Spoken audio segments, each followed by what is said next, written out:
bukan dari adanya kasus ini ya.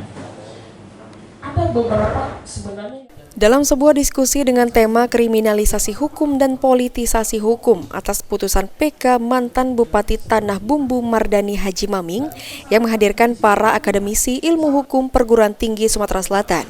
Di antaranya Bambang Sugiarto, jika dari sistem peradilan pidana sudah terjadi kejanggalan, seperti peluang pra-peradilan dipotong penertiban surat DPO, lalu kesempatan saksi meringankan tidak diberi kesempatan di pengadilan yang banyak dikesampingkan oleh majelis hakim.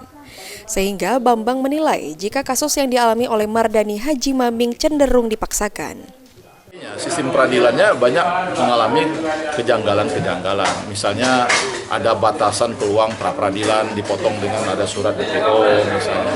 Yang kedua, kesempatan para saksi yang meringankan itu tidak diberi kesempatan yang sama di dalam proses peradilan. Selalu banyak dikesampingkan oleh majelis hakim.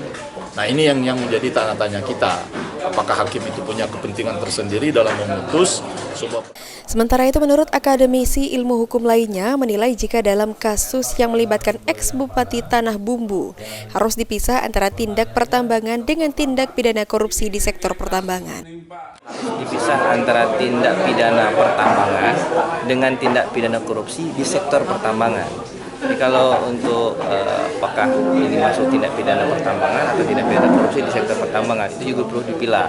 Dan jika memang masuk tindak pidana pun harus dibuktikan menserianya atau seriusnya. Jadi tidak kalau menyitir pendapat-pendapat ahli, ada pendapat Profesor Toko Santoso yang mengatakan bahwa ini sebenarnya murni unsur bisnis, tetapi kenapa harus jadi dalam ranah.